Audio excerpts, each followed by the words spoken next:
This is Optimal Relationships Daily, episode 690, Helping Little Ones with Big Emotions by Tamara Patterson with the Gottman Institute.com.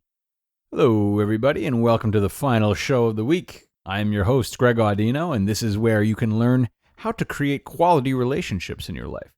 Do note that I am also a certified life coach, I am an advice columnist, and now I am also a writer for Zoosk, where I contribute dating advice articles for their site. If you haven't heard, I try to use this blend to help out listeners like you on my other podcast in the old network, Optimal Living Advice, where I take questions from listeners and help them out on the show.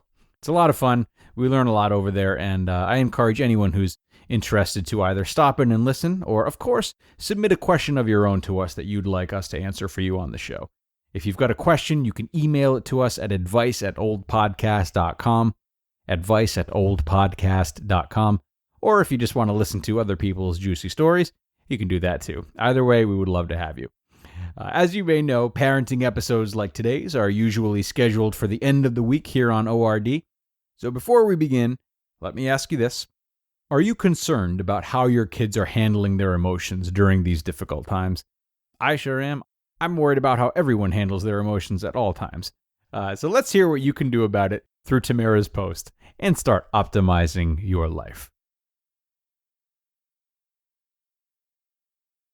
Helping Little Ones with Big Emotions by Tamara Patterson with the Gottman Institute.com. Research shows that giving your child the gift of emotional intelligence can greatly improve their quality of life. Children are honest about how they feel. When they see something new or exciting, their eyes light up as they exclaim an awed, "Wow." They giggle so intensely that others can't help but smile along. The pride that comes with achieving something new is ever so brightly depicted when they start clapping for themselves. They express their love joyfully with hugs and kisses. They also whine about not getting what they want, cry deeply when they get hurt, throw something in anger, hide in shame when they fail, display jealousy freely, and express fear at unexpected or loud noises. Unfortunately, not every parent knows how to validate the full spectrum of their child's feelings. As adults, we may look back and realize the damage that had been done to us, often unintentionally, by well-meaning but dismissive parents who never learned how to properly manage their own feelings. Then we have our own children and become acutely aware of the challenge that lies before us. How do we help our children navigate difficult emotions? You want to hug them when they're upset. Sometimes you might want to yell at them when they get angry.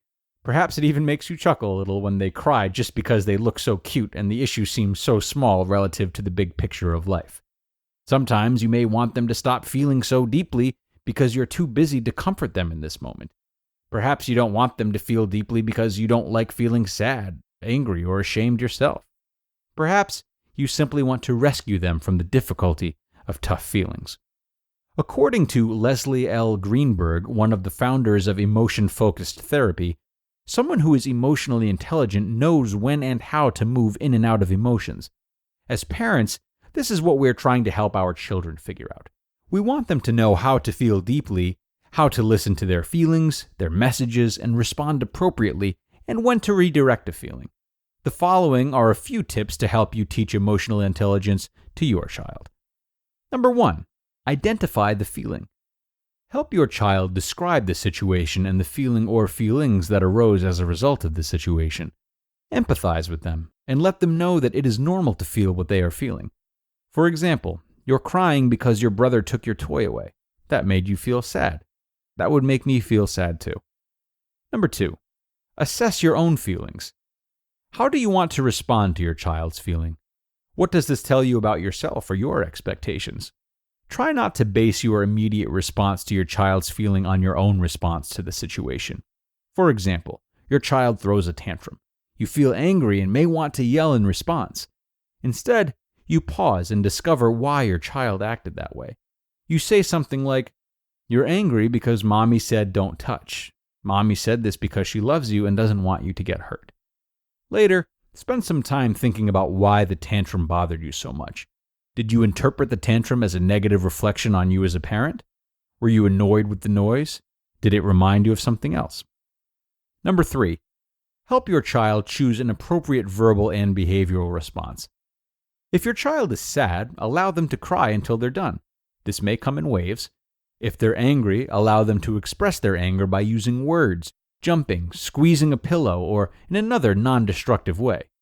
For example, I understand that you're angry. That's okay. It's not okay to hit your brother. How can you show your anger in another way? Research shows that giving your child the gift of emotional intelligence can greatly improve their quality of life. Your child will feel confident that what they experience is important and that their feelings are valuable. This ability to communicate feelings effectively can also increase intimacy in their friendships and later in their romantic relationships. Emotional intelligence can prevent them from resorting to unhealthy ways of coping. It also increases their ability to work better with others and helps them focus on assignments, which will make them a better student and eventually a better employee. Finally, one of the best gifts you can give to your child is to continue growing and developing your own emotional intelligence. The better you are at expressing and understanding your feelings, the better you'll be able to teach your children to do the same. Spend some time reflecting on how you deal with tough feelings, such as anger, shame, guilt, fear, or sadness, and decide if there is something you can do differently today. You just listened to the post titled, Helping Little Ones with Big Emotions by Tamara Patterson with the GottmanInstitute.com.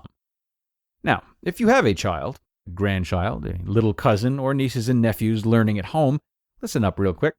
You might think it is impossible to get a kid to put down that mobile device.